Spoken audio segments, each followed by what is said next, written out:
So when I was a little bit younger, not that much younger, say maybe 5 or so years ago, I used to play in a band quite a lot with my friends, punk rock bands.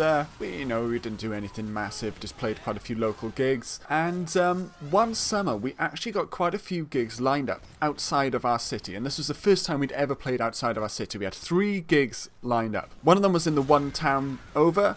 One of them was in the next big city over, the capital of our country. And then the next one was in the city after that. So we were actually going like an hour and a half away from town, which, in the scheme of things is pretty small. But when you're a small little band with your friends, it's pretty exciting. So I was really excited about this. But unfortunately, things started to go wrong fairly soon. One of the gigs we had to cancel because one of the band members ended up not being able to make it on that day. One of the other shows then ended up getting cancelled by the organisers for whatever reason. I think the venue had been double booked or something stupid like that, so unfortunately we couldn't play that one. However, the third show, the one that was actually furthest away, 2 cities over, that was still on. So the day comes round and we drive up there about an hour and a half away, and we're there in good time, and we get there at the start of the gig, and everyone's there, the other bands are there. There's about, I think, 3 or 4 other bands playing. That's typically what happens at these sort of events. And we set all our equipment down and just basically get ready.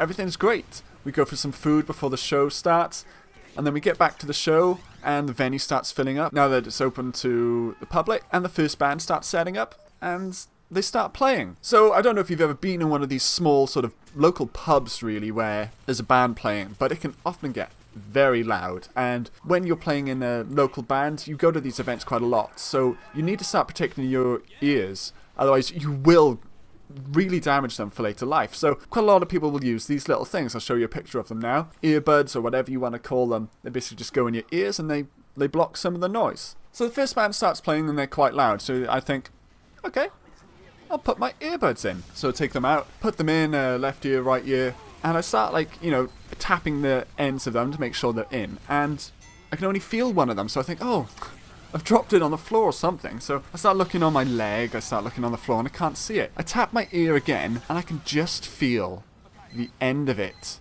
sticking out of my ear. Now this thing is like easily an inch or more long in total, and it has gone completely inside of my ear. And I cannot grab it. It's gone so I cannot get a grip on it. It's gone right into my ear. So naturally, I start shitting myself. And I'm like, guys, is that in my ear? And I'm trying to show the side of my head to my friends, and oh yeah, it's in your ear.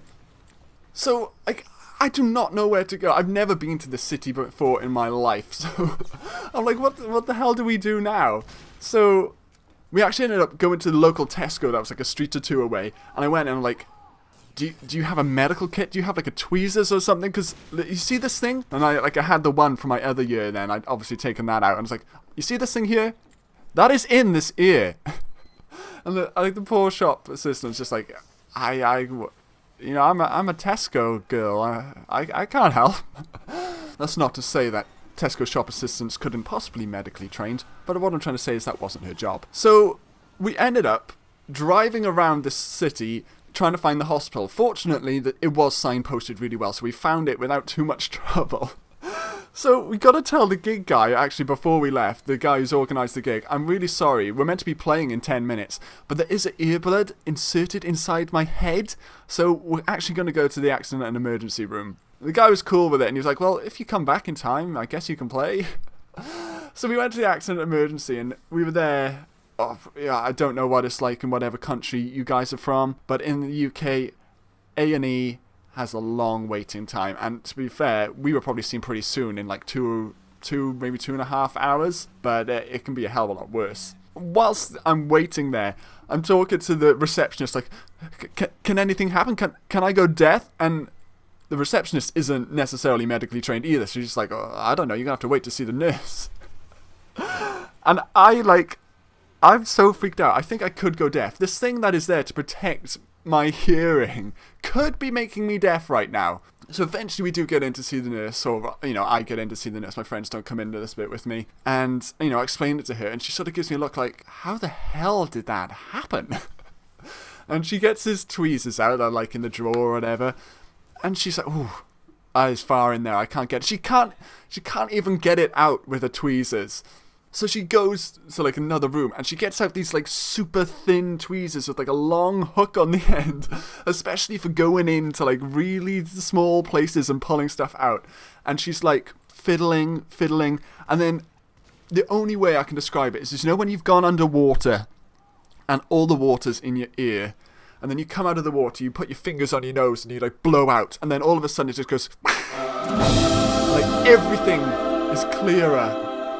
That is exactly what it was like when she pulls it out. I knew the moment that it came out because it was just like angels sung. And I could hear everything again. And I see her pull it out. And it is covered in earwax. It's like, this is a white earbud, but this is more brown. It was disgusting. And she was like, there you go. And I was so relieved. Like, I was so panicked at this point. Like, I did not know what could possibly happen to me. And she sort of looked in my ear with... I don't know what the tool is called, but there's sort of like a light and a little magnifying glass so they can check inside your ear. She's like, yeah, look, you know, it doesn't look like there's been any damage. And I was like, I want to hug you. She's like, oh, okay. So I gave this nurse a hug. Or doctor, sorry, I'm not sure if it was a nurse or a doctor. And that was that then. We went back to the gig venue, and the last band were actually playing. So it wasn't too late, but the guy was like, look, these guys are the headline band, and the way it works at these small gigs, someone headlines, and they're the main act. You don't typically play after the main act. So he's like, you know, it's too late, I'm sorry, but, you know, I'm glad your ear's all right. So out of the 3 shows that I was so excited about to play outside of our city, didn't actually end up playing any of them. One of them was nearly a medical disaster for me, but fortunately, I'm safe, we're safe. That's the story of how I ended up potentially going deaf from something that was meant to save your hearing.